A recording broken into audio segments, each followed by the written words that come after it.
Hospital reporters' pride and dignity. Stop the New World Order. Welcome to Hapanwo TV. And welcome to this, the first instalment of UFO Disclosure 2021. Yes, 2020 was not the year of disclosure, but could 2021 be it? Now, yeah, I know this is a long series of films, and this is like the latest instalment, but I do have a different feeling about 2021. I do think I feel very hopeful about 2021 being the year of disclosure, and I'll give you the reasons why during the course of this film and upcoming films in this series. But to begin with, well, the reason, I mean, I know I said this in 2015, didn't I? Yeah, I did. This is what, 2015 actually inspired me to start this series of films, UFO Disclosure, because I thought 2015 we had a really good chance. But, you know, in 2015 I would never have predicted what's happened since. So, for example, this is from Fox News. A year of UFO news almost too strange to believe. That's the headline. And what follows underneath is basically a series of things, some of which I've covered in this series of films. The ATIP thing and everything like that, and all the other different, and some of the things I'm going to cover in this film. I must apologise, actually, this film is a little bit late. I mean, to be fair, I've done an awful lot. I mean, this is my third major film in as many days. And I normally traditionally put the UFO Disclosure video, the first one of the year, up on New Year's Day. And I didn't do it this time. I did the comedy video about Boris giving out the disclosure speech.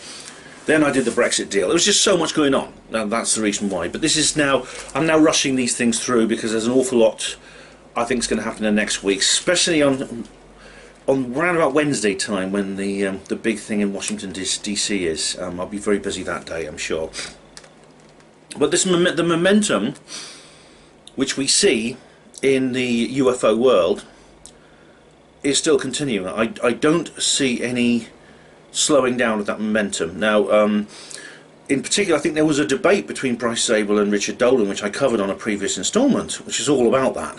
And I think Bryce Zabel, who's going to come up in this particular video, he won the day. That this is not the end. Dolan thought everything was grinding to a halt, and Zabel thought it wasn't. And I think Zabel's right for reasons I explain. And I think that momentum is still underway right now. I think it's still continuing. It's still riding along. I think there's an awful lot more coming in the coming months and years, and at least this coming month, this year. Who knows what's going to happen next year, but in these coming weeks and months I think we're going to see an awful lot happening. Now, there's an issue which has been resolved recently, which is to do with is something that the NDAA, that's the National Defence and Authorization Act.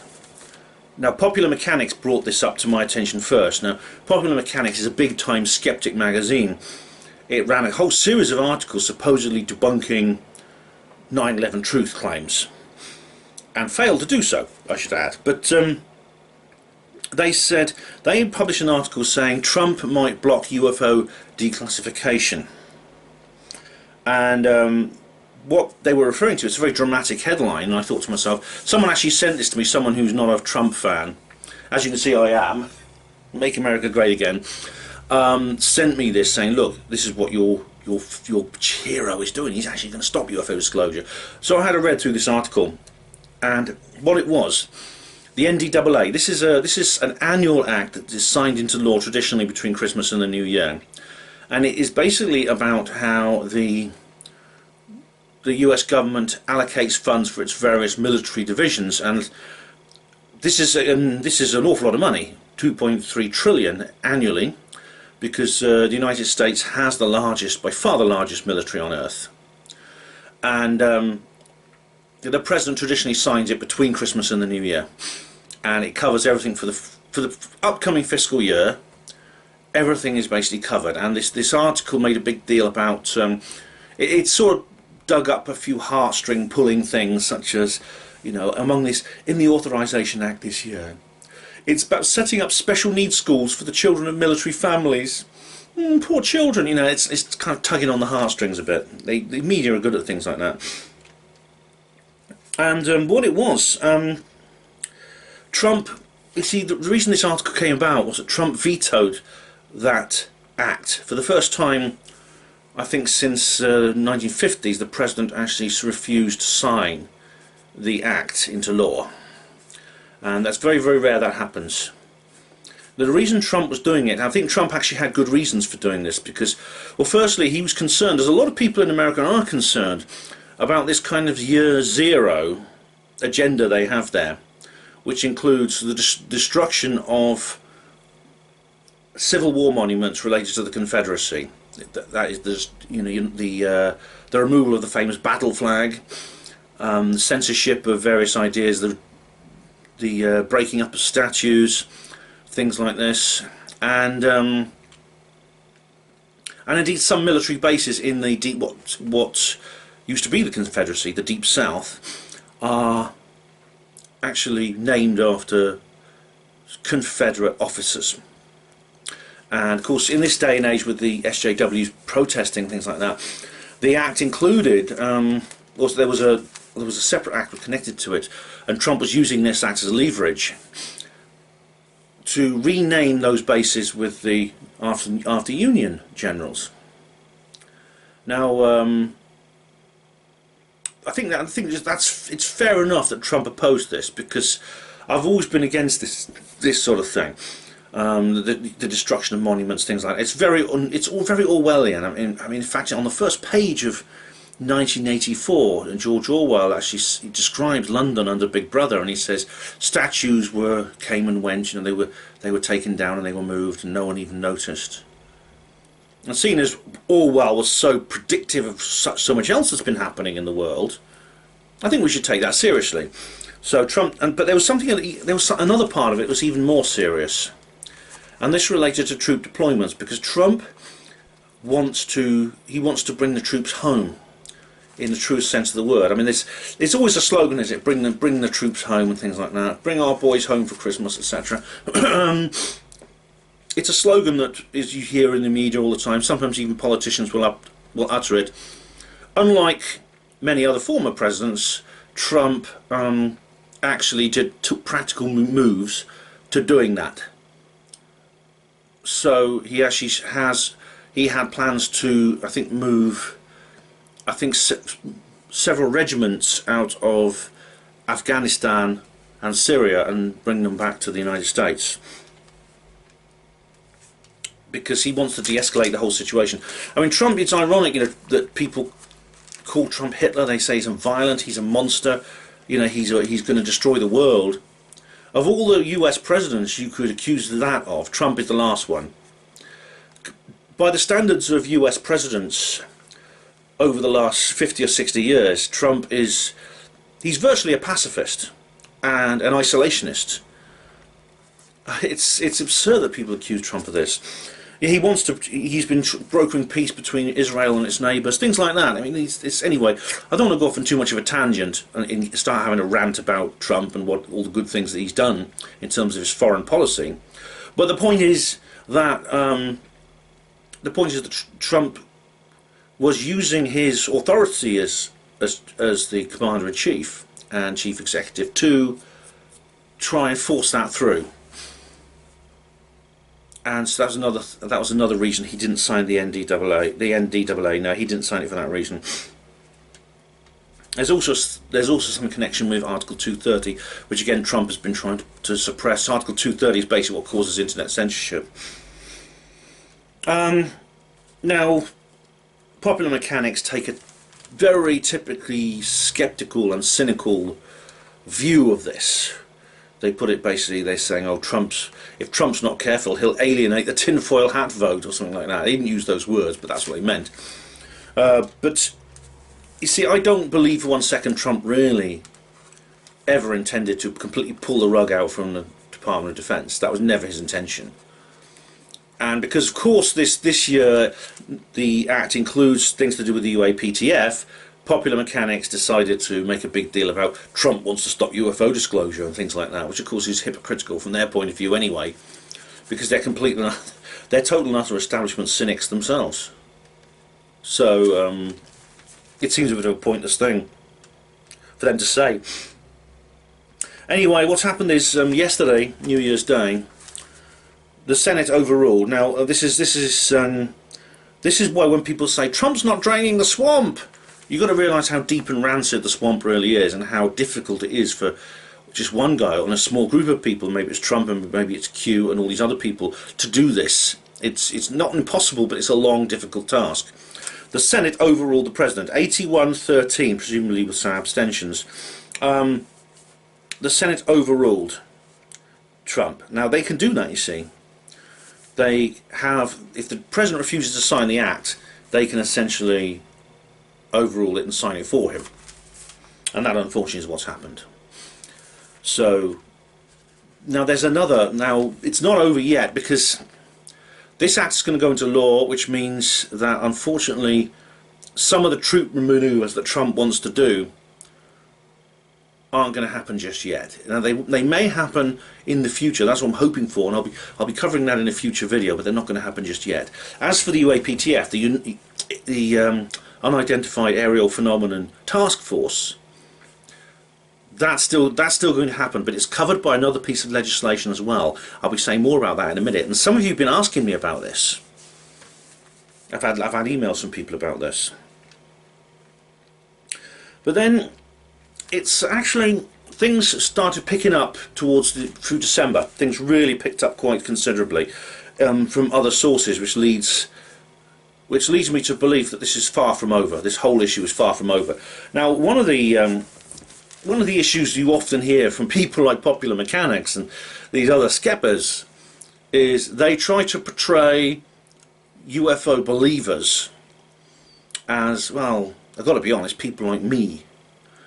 People without much education, people who are, all right, I'll admit it, I'm subject to flights of fancy and things like that. And I am the kind of person who does want to stand on a hillside with a camera lens pointed at the sky and telescopes and things like that. And there's other people very much like me. I mean, that's what Miles is like. That's what Win Keach is like, and people like that.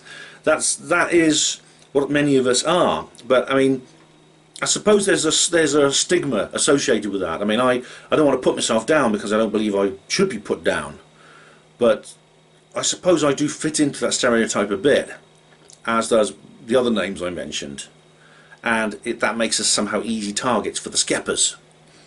However, there are supposed, people you could call more respectable kinds of people who also now speak in our kind of language. And they're not so easy for the skeppers to dismiss. And one of them is Haim Eshed. Now he is he's an interesting guy. Firstly, he's a Guardian. Now a Guardian is the name of someone in the Space Force.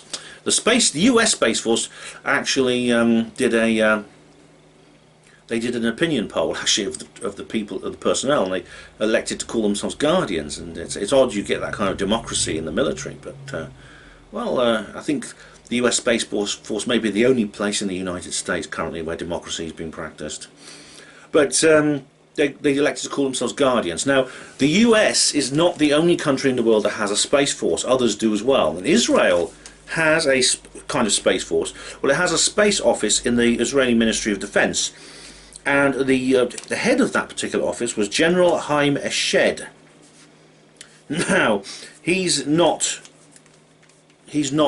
a Ben Emlyn Jones, he's not a Win Keach, he's not a Miles Johnston, he's a professor, and he is a very senior officer in the Israeli Defense Force with over 30 years experience dealing with space issues. Now, Israel, of course, has taken its own first steps into space with the Bereshit mission. That is this thing that went to the moon, this craft. It was a probe that went to the moon, a bit like the Changi probe that China put there. Unfortunately, it didn't work. But it might have scattered these tardigrades, these little creatures, onto the moon. That's a long story, that is. But anyway, Professor General Haim Eshed, he's someone like him. I mean, again, I don't want to get into putting people down, including myself, but he is like educated, and he's part of this establishment. He's trusted by the establishment. He's put in a position in this particular job. It's not a job that anyone can apply for. Only the most trusted, mentally stable individual will be allowed to do this kind of job. And so he's in the space office now. This is actually just before Bereshit 2 is going to be launched. Now, Bereshit 2 is the follow-up to the original Bereshit mission. But the point is, he was doing an article. It was published in the Jerusalem Post that he announced something very interesting and quite extraordinary. Again, this is the kind of thing that people like me have been saying since the 1940s. There are aliens out there. They're in contact with humans on Earth, and they are actually interacting with heads of state of nations, including President Trump. And these aliens, Eshed apparently called them the Galactic Federation, which sounds very Star Trek-y. I'll come to that in a minute. But this Galactic Federation, Trump was going to do disclosure, but the Galactic Federation told him not to because people aren't ready for it. Eshed also said there are bases on Mars where aliens and humans interact. Now that sounds bizarre, but I've heard similar things from other people, and the secret space program has actually reached Mars and other planets as well, and beyond. But now this went viral all over the place, and of course the skeptics laughed at it because they thought it must be some kind of joke. Even Jordan Sather actually made a big laugh about it. Even Jordan Sather, who, you know, he's quite good in many ways, that guy, he said, "Oh, it's a nothing burger, it's a nothing burger." But I think there is something here in this, not least because the Jerusalem Post article was not the original. I managed to track down the original. In fact, it gives its source link. It's something called what's it called? Hang on. ynet.il was the original source article for the Jerusalem Post. Now that was only in Hebrew. Colloquial Hebrew is like the constructed language of Israel. I can't speak that, but I managed to find that original article, and I ran it through the translation. And it came out somewhat differently. For example, the term Galactic Federation was replaced with something else. My own translation didn't say Galactic Federation, it said Space Unity. Now, I can't speak Hebrew. Maybe someone who can speak Hebrew will be able to judge this better, but you know, language translation is always a tricky thing. That words don't necessarily fit into each other from different languages. And some concepts, you can use some concepts but turn them into different concepts in other languages, even using literal translations. So I suspect the term Galactic Federation might have been invented by the translator or whoever used the translation in the Jerusalem Post article just to make it sound a bit more, as I said, Star Trek-y, because they wanted that kind of image for what General Eshed had said. But Space Unity is, I mean, if someone can speak Hebrew, you know, I'll show you where the original article is. Just tell me what exactly is General Eshed saying? What's the actual subtle meaning of the particular type of words he's using and the way he uses them? Sometimes it takes a native speaker to unpick these kinds of things. I mean, because of Israel actually now has native Hebrew speakers, and it has done for quite a long time. Several generations of native colloquial Hebrew speakers. It's good when they do that. I mean, interesting. They're doing the same thing with Cornish and Manx here in the British Isles. There's like kids learning Cornish in school, and then like parents are speaking to them about it. And on the Isle of Man, you know, there's actually children who are learning Manx from birth. So I'm digressing now, but I mean the language thing always inspires me. So does this mean that Israel could be the disclosure nation? Now that would be something. I mean, one of the things Steve Bassett has always said, one of his lobbying points that he uses when he goes to Washington, is, you know, if the US doesn't do it, then another nation might do it first.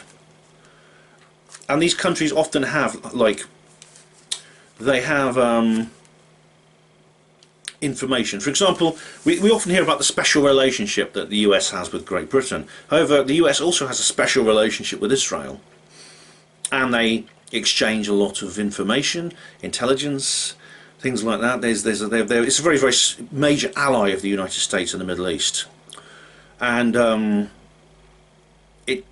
it's not inconceivable, therefore, that there is some kind of knowledge sharing between Israel and the US involving the truth embargo, as Bassett calls it. That's perfectly possible. I mean, we brought this up in the last episode. Check in the link in the description box where I actually have the interview I did with Steve Bassett. Very interesting indeed. And you'll be hearing more from Steve in a minute, actually, because I've got something I want to read out from him. So if another nation becomes a disclosure nation, then US is going to be going, oh my God, what's going on? Oh dear. And they're going to be sort of left in the wayside. They will lose that opportunity. Because the US does need to find itself in this post-Cold War world, in this multipolar world. The United States, I think, is trying to rediscover itself. Now it's no longer in this position it used to be as the one of two poles. It's that and the Soviet sector. It's now one pole of like 6 or 7. Yeah, it's a very big pole, but it's still a lot. It's one among many. But what this would do, if I was American, I would say this would be great, because this will make the country stand out again in a really, really major way. And it would make every American proud, I'm sure, to be the disclosure nation. And of course, this all unfortunately ties back to other things which I'll touch on. But the future of the United States as we go into 2021 is uncertain. For example, Trump's attempt to bring the troops home.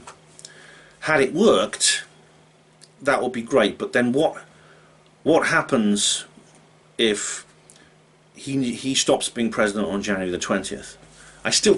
I'll go into that in another video, and I'll be doing an alt tech exclusive actually about this, because there's a limit to what I can say on YouTube these days about it. But obviously there's a contestant. It's being contested right now.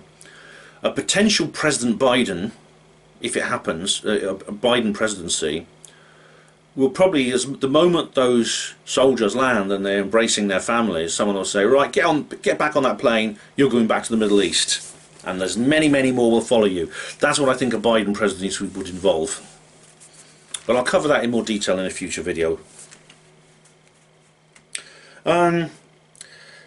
So it could be that there will be a different disclosure nation to the United States. I mean, as I've said many times, Steve essentially has written under Trump, I think Steve wrote the United States off completely, and I think he was mistaken to do so. But if another nation gets in there first, what would that mean? Could it be Israel? Could Israel get in there first?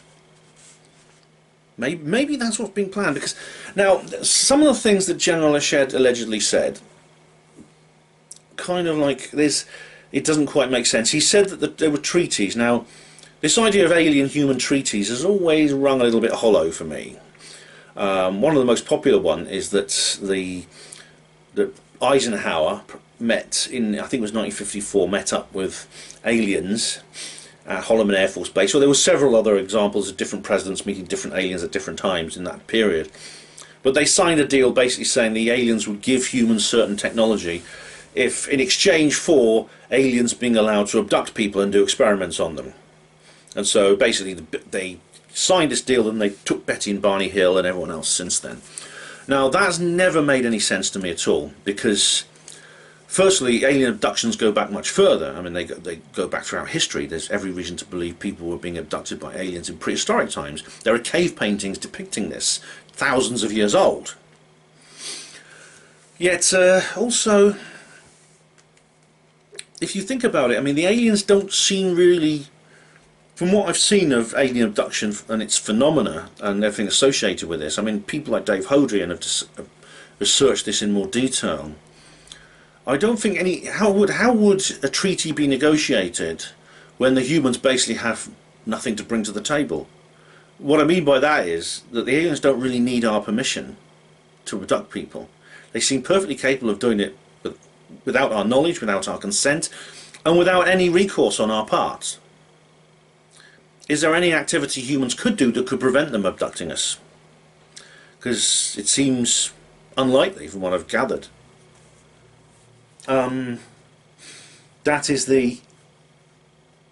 That's a point which I think scores against this. I mean, it could be the aliens, excuse me, it could be the aliens are in touch with humans. certain types of humans within the elite. It's possible they are donating some kind of technology or some kind of treaty in that way, some kind of shared knowledge, whatever it might be. But as far as abductions goes, that can't be a bargaining chip, really, can it? Same with the cattle mutilations and things like that.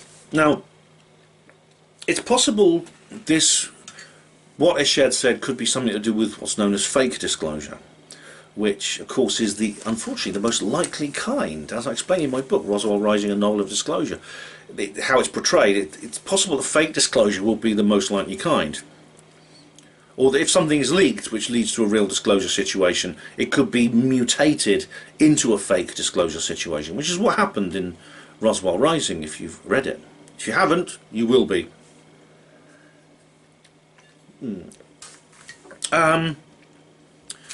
We may know more because General Eshed has written a book, I believe. Well, I've seen what looks like a book, and it's got Hebrew. It has the Hebrew script on the front, on the cover. So obviously it's in colloquial Hebrew, but I do wonder if possibly it might be translated into English, in which case I'll be curious to read it, to hear what this veteran guardian, to use that term, has to say. Because if he brings up the age, because people do. I mean, there's Sir Peter Horsley as well. I mean, he was in a similar position to Eshed, a very highly respected military officer and government official, head on the organising committee of NATO.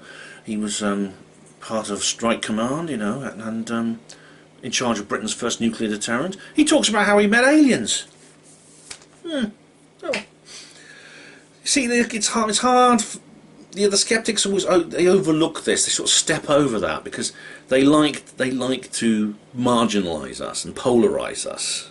It's just by saying, well, look, the people who believe in UFOs are all like him, and the people they point to inevitably are people like me.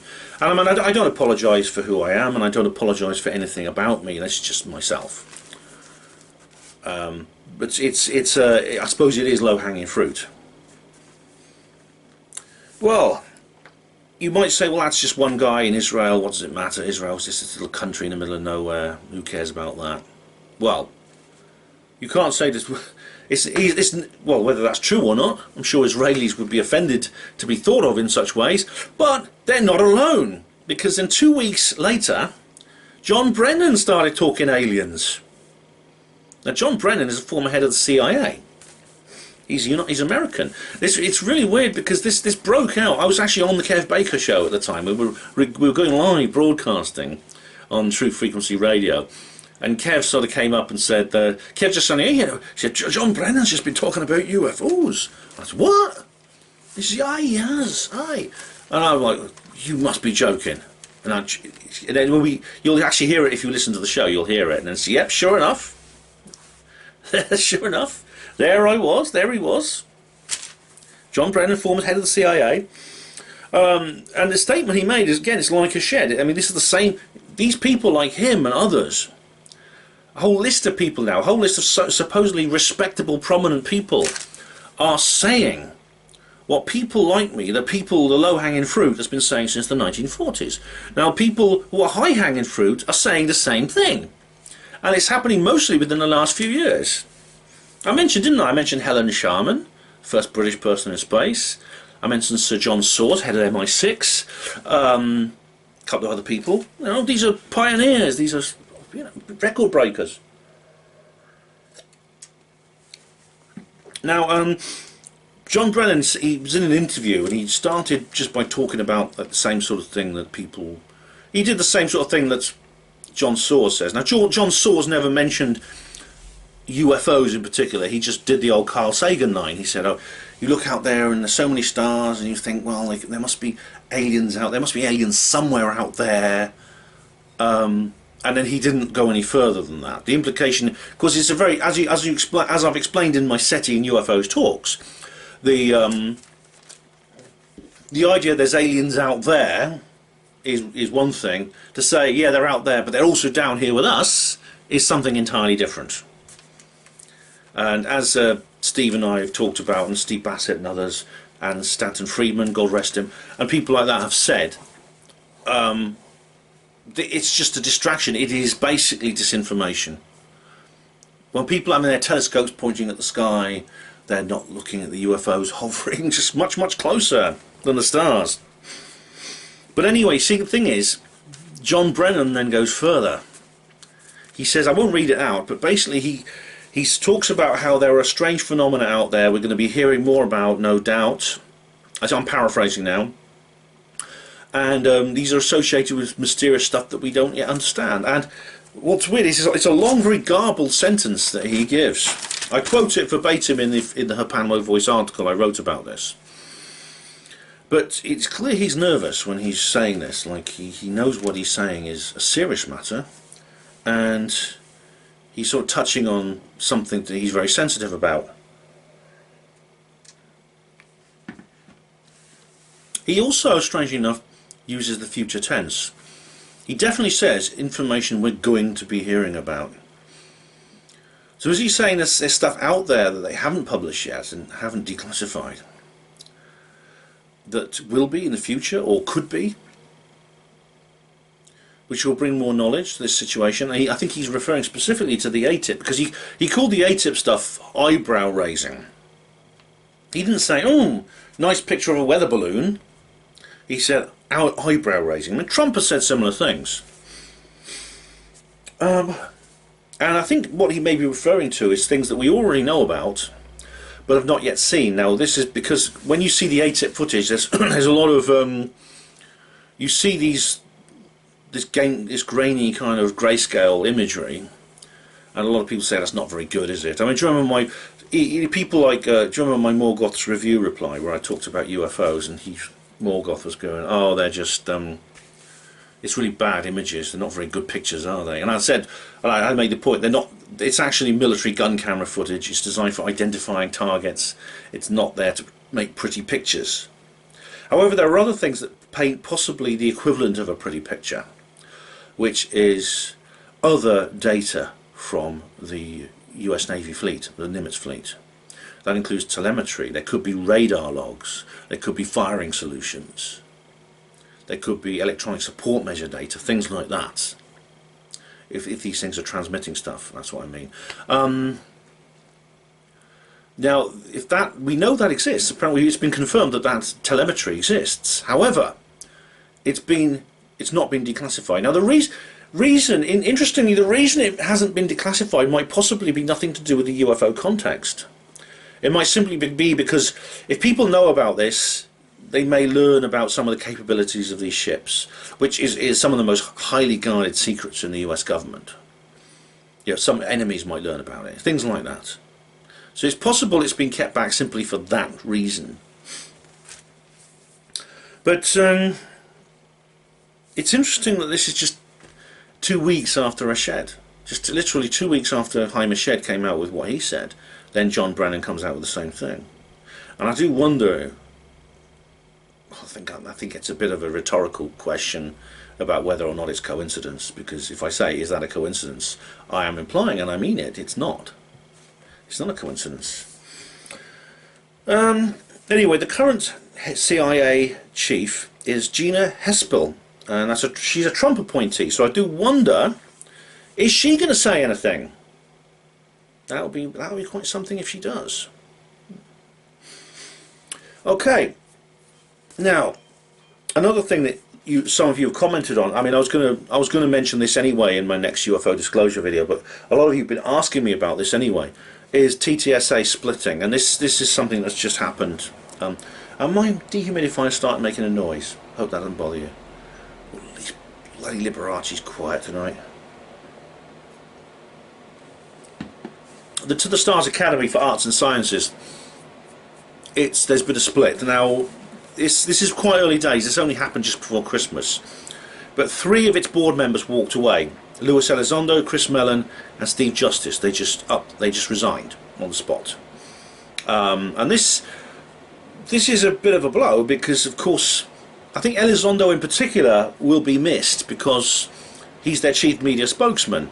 He's the guy who's been presenting the Unidentified series. He's the guy who appears on Tucker Carlson all the time, along with David Fravor and the witnesses. But still, this has been described as a breakup. I don't think it's a breakup, because I do believe that the TTSA will continue. Tom DeLonge is still there. He still has his other board members, his other supporters, including the founders of the academy, which is himself, Jim Semivan, and Hal Puthoff. They're still involved.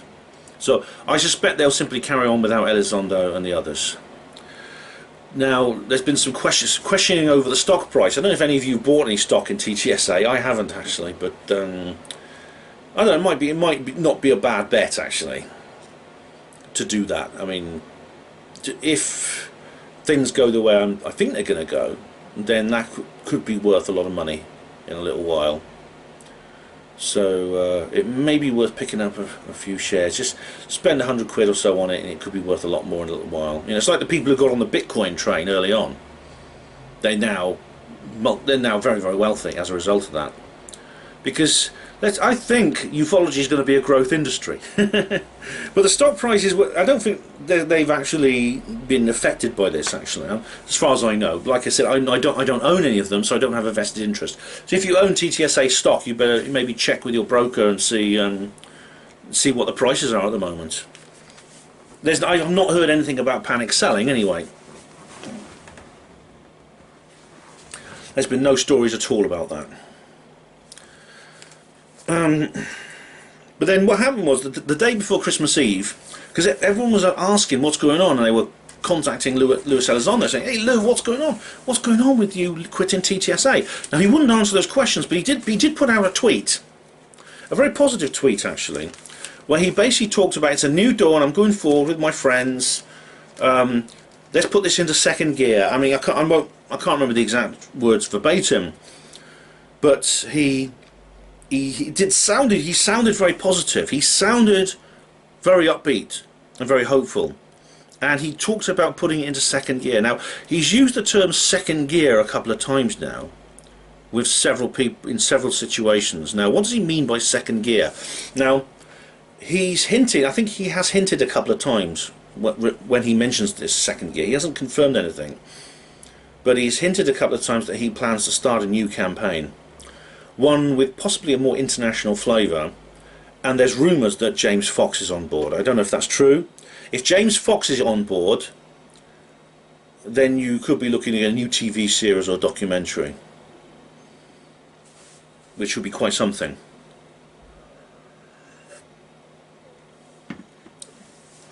I don't know.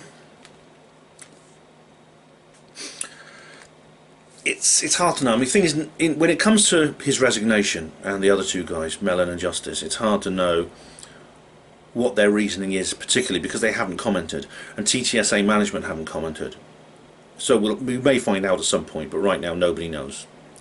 But I do get, there is something that I did notice,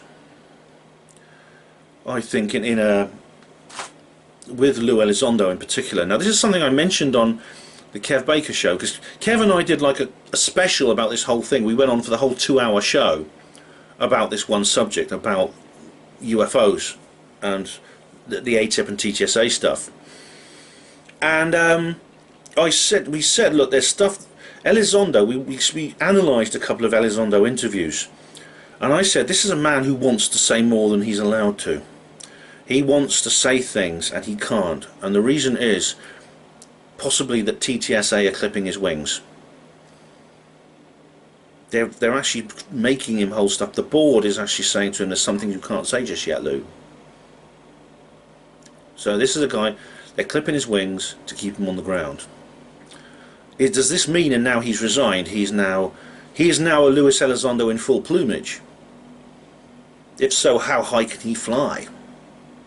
We'll see. I mean, it could be that his resignation will turn out to be a net good. Maybe not for TTSA, but for the movement in general. And I mean, I don't care if I hadn't like £1 million in the balance when it comes to shares that I owned in the company, but there's no way if I lose them and TTSA falls, so long as ufology itself moves forward, I don't care. As long as the advocacy process and the disclosure process moves forward, I don't care. That's the only thing that matters now. And so if TTSA has to be sacrificed as a result, fine. They've done their job, and now they need to step aside. It's their own reticence has caused some of their members to leave, to basically get off that horse and just walk on alone. So be it. So be it. We'll see. Let's have a look at some of the other UFO and exopolitical news that's going on at the moment. Right, let's go through some of the exopolitical news that's been going around the world at the moment. Well, first of all, I'll draw your attention to this tweet by Trail of the Sources. Now, Trail of the Sources is Bryce Zabel, and he's a guy who produced Dark Skies, the TV series, and he's done several talks at various conferences. I've actually met the guy once, and he says here, okay, based on the fact that Intelligence Authorization Act was included in the just-signed Omnibus Bill for COVID relief, and that it stipulates a UAP report must be delivered in 120 days, my calendar says we're talking June the 26th, 2021 as the deadline. The countdown begins. And later on he wrote an article about this on his blog. He has this interesting blog that I often follow. It's it's called Trail of the Sources, the blog. And he refers specifically to this particular new omnibus bill. Now, this is separate from the NDAA that I talked about earlier. This is something entirely different. This is basically a bill which includes all kinds of things. Specifically, it's about the COVID-19 relief, but it has several. It goes off into several other areas. This is Bill number 116.233, which is the Medicaid Prevent Bill. And it says here, the committee supports the efforts of the Unidentified Aerial Phenomenon Task Force at the Office of Naval Intelligence to standardise collection and reporting on unidentified aerial phenomenon. Any links they have to adversarial foreign governments and the threat they pose to US military assets and installations. However, the committee remains concerned that there is no unified comprehensive process within the federal government for collecting and analysing intelligence on unidentified aerial phenomena despite the potential threat. Therefore, the committee directs the DNI in consultation with the Secretary of Defence and the heads of other agencies, as the Director and Secretary jointly consider relevant, to submit a report within 180 days of the date of the enactment of the Act to the Congressional Intelligence and Armed Services Committees on unidentified aerial phenomena, also known as anomalous aerial vehicles, included observed airborne objects that have not been identified. Okay, that's the wordage of in the actual bill, which is it's got typical government kind of apathy and ambivalence about it. For example, it just says about things we can't identify that may be a potential threat from adversarial. It says here possible adversarial foreign governments is the word they use, but of course it could be something else. It could be something a bit more exotic than that. As we've often explained, this is an old issue that goes back a long way. Whenever governments comment on these things, it tends to be, well, we'll look at them and see what they are. We don't know what they are, but they could be foreign aircraft. They could be something from Russia or China or something like that. I mean, that's just the way they talk, and they've always talked like this. Nick Pope makes this point. Good old Nick Pope, praise be upon him. He mentions this point too. Now, of course, what Zabel's referring to here, and indeed the actual bill itself, is something I covered on a previous show here on this channel, which is that the UAPTF, the Unidentified Aerial Phenomena Task Force, which is basically the new name for ATIP, which was declassified and basically a few months ago, if you remember the articles I did at the time. It committed itself at the time. Rubio and the other people on the committee, on the Security Committee, were saying this. They were saying that they were going to commit this UAPTF to deliver us a report every 6 months. And it seems that they're standing by this. It wasn't just flannel. They actually meant it, and it has actually committed to release a report within 180 days of the date of the enactment of the Act, June 26th. So I look for, obviously, like Bryce, I'm going to look forward to that very much. On the other hand, of course, this doesn't mean it's necessarily going to have anything revolutionary to say when it comes about. It may well release some more of the telemetry that I've talked about before, as long as it is sanitized of any information that could jeopardize secrecy in terms of the capabilities of the ships. However, it's possible some of that telemetry may be successfully sanitized of the details that would reveal that and published. It could be we'll see more video, because we know more video exists. I mean, the pilots have said these are just clips from longer videos. Or there may be, like I say, radar logs and things like that may well be released. Or it could be completely new cases will come about. It is something to mark your calendars for. However, it's not. This doesn't mean that will be the day of big D disclosure. It doesn't necessarily mean that. Also, the UAPTF is not going to be completely transparent. It is still going to handle classified material, which will not be in the report, which will be exempt from that report through national security reasons. So I'm excited about this, but I don't want to get too excited about it, because it may turn out not to be quite as excessive as you might think. Although Fox News, incidentally, they seem to love these headlines. This was their headline covering it. Coronavirus bill started 180-day countdown for UFO disclosures. They don't mince their words, do they? Oh my goodness me! But they're not that accurate. So if anything, it's funny when Fox News are taking an even more kind of tinfoil hatty out there approach than Bryce Zabel, isn't it? But you never know. I think it's something to be watch and to take stock of and to hope for, and I certainly will be doing that, and I will be covering it on her Panwo TV at the time when it breaks, and I'll be examining the report when it comes out. However, I'm not going to assume that it is going to contain anything revolutionary. I think it will contain things which are interesting and will add to the momentum that I've talked about that is still going on, but it could be that it will not be the final nail in the coffin of the truth embargo. Now, we come to the New Year message from Steve Bassett, and this is the Executive Director of the Paradigm Research Group. And this is really quite a remarkable document that he's written here. I'm going to imitate his voice just simply so I can insert my commentary, the usual thing, with The Guardian. The last 4 years have been interesting, the last 3 profound, and the last year excruciating. I think all 4 years have been all 3, quite frankly. PRG has spent most of this period on the sidelines watching and waiting. The time for that is over. This again comes back to the fact that Steve basically wrote Trump off as a bad loss. This is why he spent a lot more time abroad.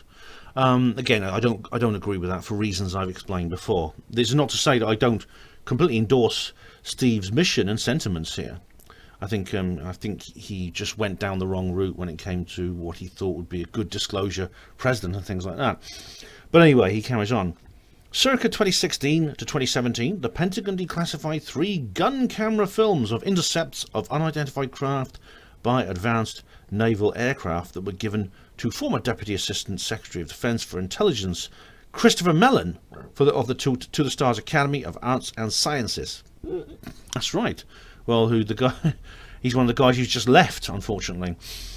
These to provide to the New York Times. That's right, Ralph Blumenthal and Leslie Kean, and the articles they wrote. And I mean, as Bryce Zabel said to Richard Dolan, they're probably planning some more secretly right now, and they just can't tell us about it. But they haven't gone away, and it's possible that Blumenthal and Kean are currently.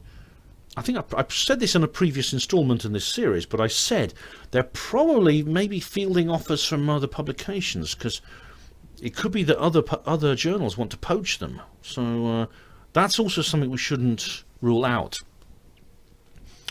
Those clips were posted as part of the two front page articles in the Times on December the 16th, 2017, guaranteeing that they would be seen by millions of people around the world. The reality of craft of non-human origin in Earth's skies was legitimized at an unprecedented level. There could be no turning back. It's absolutely right. As Steve said in my interview with him in the last film in this series, this is crossing the Rubicon. The river Rubicon in Italy is where Caesar crossed over, and once he crossed over that river, he had to go, because he had to attack Rome and conquer. He had to keep going. He couldn't go back. Point of no return. Yeah. You can't put this genie back into the bottle, despite the Mick Wests of this world saying, don't worry, it's just afterburners. No, it's not. I am convinced the stage has been set and witnesses lined up for congressional hearings early in the new administration on the UAP-ET phenomena.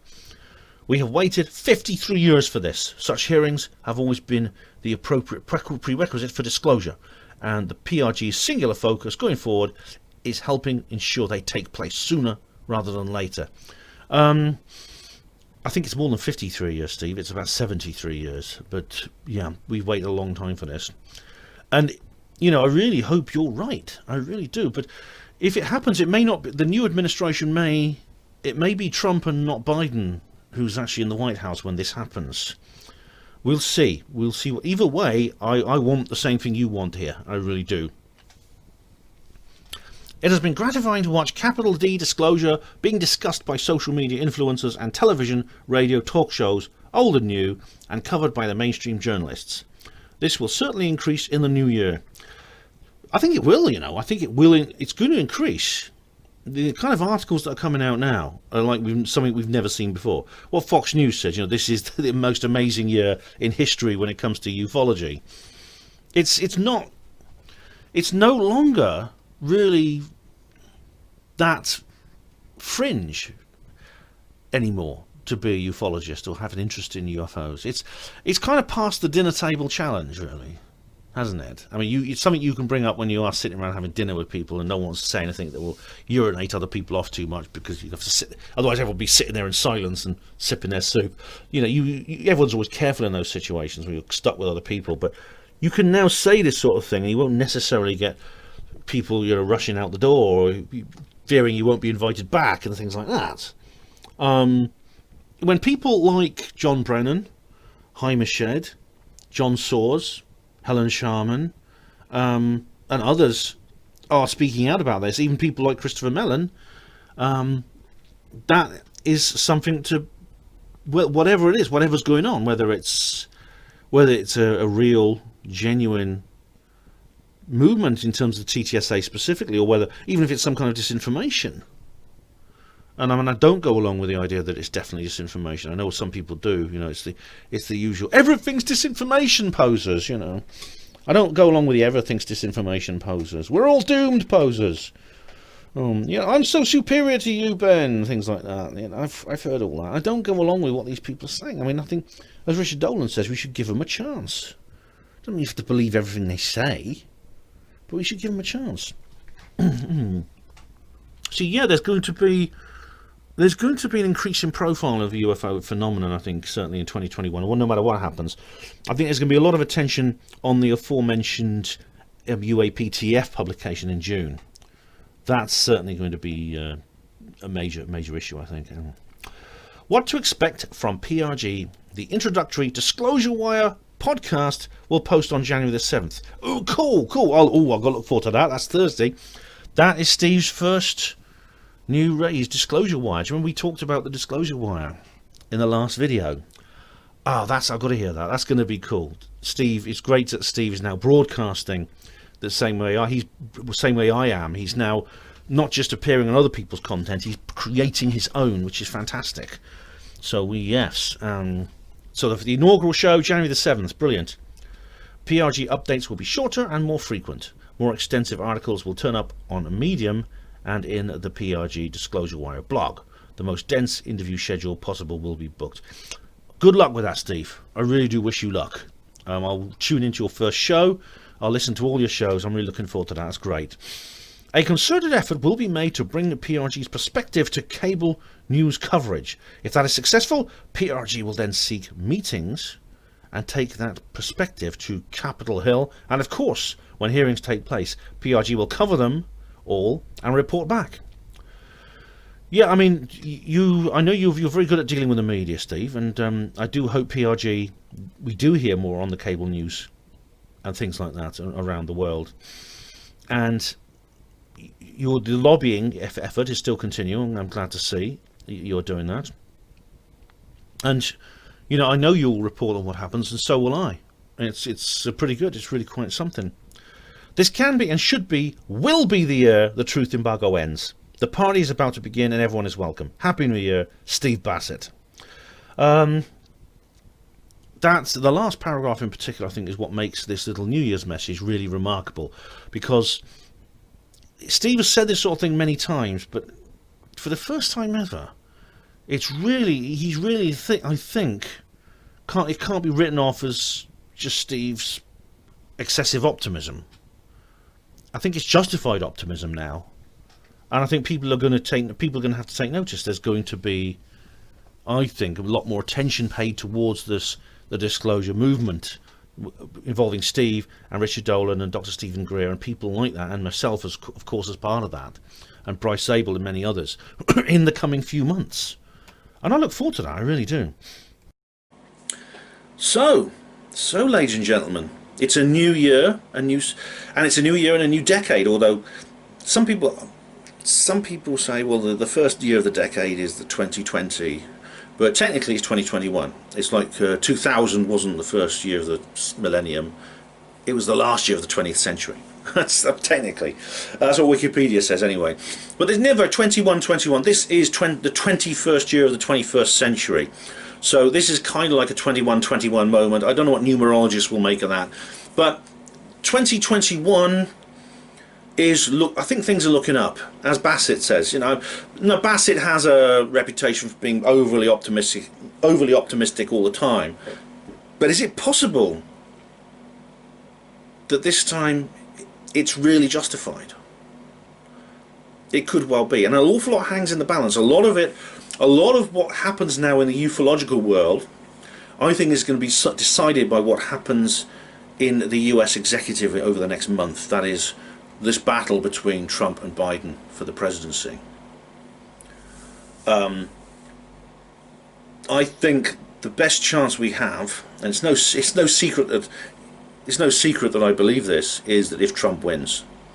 But Steve Bassett says no, Biden has to win. I think Trump has to win.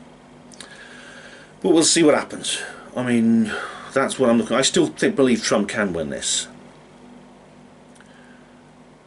But that's something that I know we're sort of like waiting. It's a sort of wait and see situation now, isn't it? And it's the same with the UFO stuff. We don't know yet. We're waiting and seeing. But what I'll do is I will get another video done about this particular issue as soon as there is an issue to make a video about. But in the meantime, things look rosy, I reckon. It's not over yet. I mean, I had a bit of a nail-biting moment with the election and stuff like that, but since then I've come kind of to accept it and accept what happens and see it as something positive, and that will rub off on the disclosure process, I think. But in the meantime, thanks all of you for tuning in and watching Hapanwo TV yet again. Stay tuned for another video coming very soon. I've got a lot my pace is quite fast at the moment because I've got a lot to get out. Got to clear the decks for action. Hospital Porters, pride and dignity. Stop the New World Order.